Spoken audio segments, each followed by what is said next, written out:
Hey class, it's Dr. Humpage. I want to talk this week about our 4-2 assignment, which is going to be about identifying a research gap. And as we think about identifying a research gap, what we're really doing is we're trying to zero in on a research question that we can use to then design a hypothetical study in week 5. So if you've read all of the final project documents, that should sound all familiar to you. Let's take a look at where some of the materials for week 4 are. And so I'm in the assignment guidelines and rubrics folder. And if we drill down a little bit and we come to this one, which is our module 4 guidelines and rubric, that's going to take us through the research gap exercise. And so this little worksheet is also located in the learning module for week 4. And so we look at this task. Okay, we're going to identify a gap in personality psychology and develop a basic research question. So that's our goal for this week. You'll see that there's only 2 elements to look at. You're going to identify the gap and develop your research question. So it's pretty straightforward. On a real, sort of nuts and bolts way, here's how I'd like you to do this assignment. So for this first element, I want you to discuss the gap a little bit of, why you sort of come to this research gap, and if any of the articles that you've read for the course so far kind of led you to that gap in any way. And then it's going to ask you to state a research question. It's got a little worksheet embedded here. I'll open that up. It's a Word document.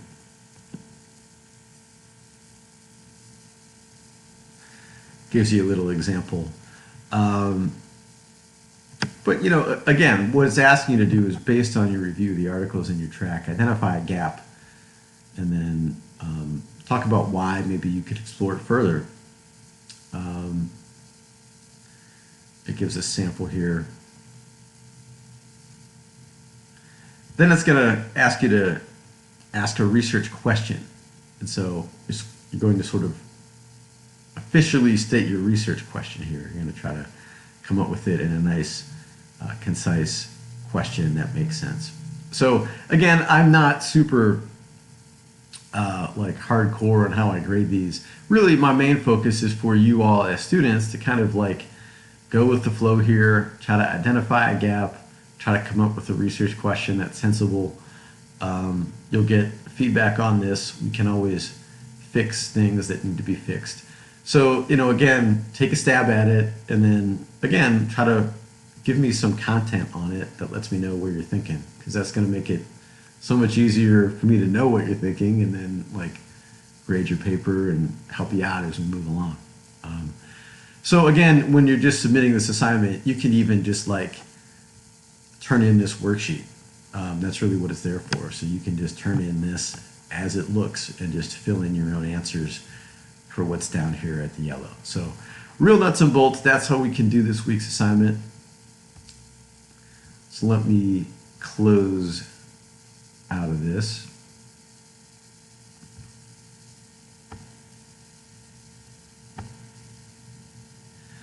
And where I want to get to is to take another look at our tracks and topics. So what I'm going to do in the rest of this video is go over some of the tracks and topics and give you some suggestions for research gaps you could use.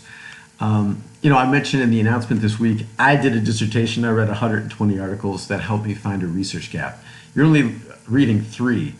So, it's going to be harder to find a research gap if you've only read 3 articles. I understand that.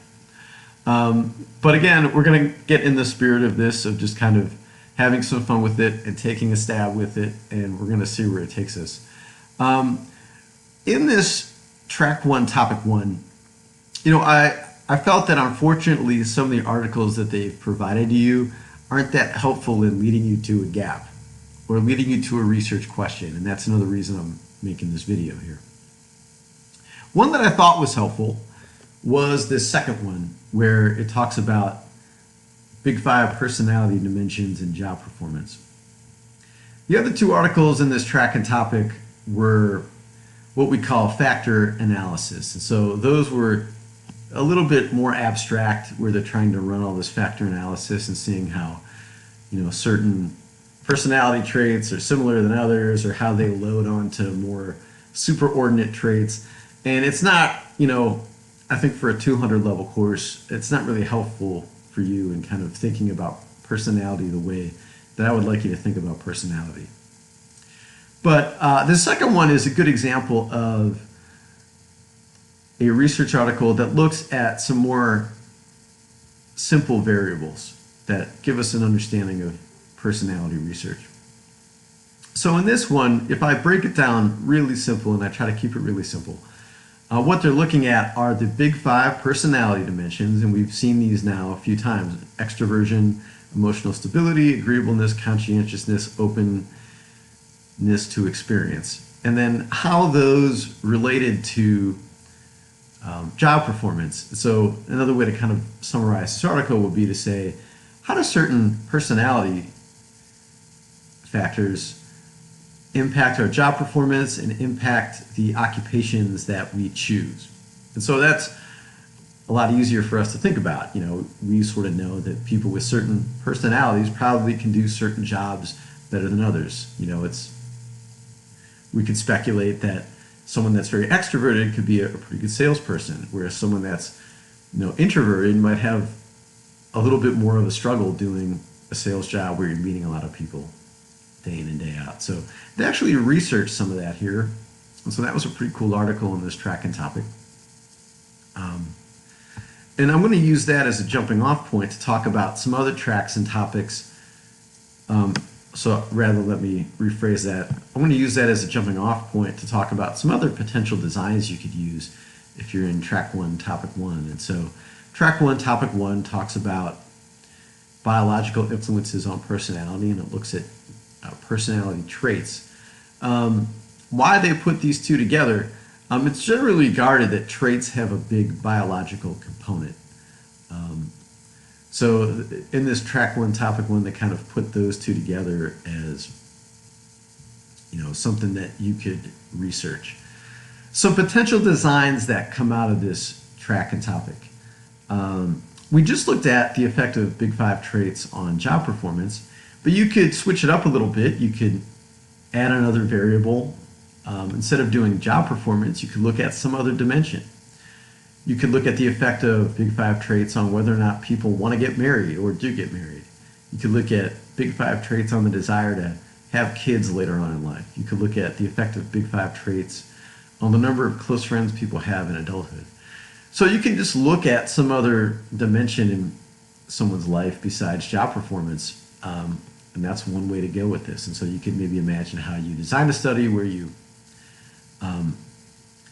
measure some of these traits using an instrument, and then see how that corresponds to some of these life decisions. Another way to look at biological factors on personality would be just to look at other biological traits that we can think of. And we can pick some really simple ones. Height, we could look at weight or BMI. We could look at even hair color. These are things that are sort of biologically endowed to us, and how they impact our personality. Do taller people have different personality traits than shorter people? It seems kind of silly on the surface to ask that, but we also know from social psychology that people project different personality traits of competence onto taller people. It's just kind of a weird thing we do as people.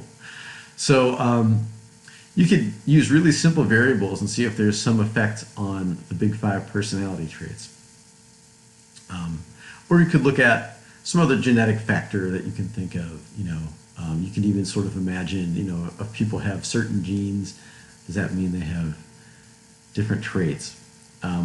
Without being an expert and having access to genetic testing, that's a little abstract, but you could come up with something creative there, and that would be fine. Another variable you can mix in is personality disorders. That's a variable that we can mix into this project as well. Students have done that in the past, and so you could look at, do big five traits, or maybe just one of those traits, does that correspond with, a higher chance that you might develop a personality disorder later in life. And so all of these topics I'm throwing out, they just have to do with biological influences and traits. And so you can feel free to use any of these if you like.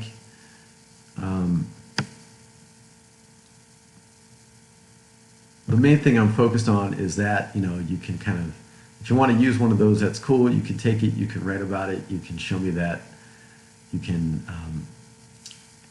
integrate some other concepts in the course that we've been talking about. Last thing I want to mention is that there's some pretty basic measures of some of these variables I'm talking about. So we can measure Big Five personality traits with the NeoPi. That's an instrument you'll see in a few of your articles. And so if you're looking for a way to measure those, that's the one we use in psychology. It's called the NeoPi.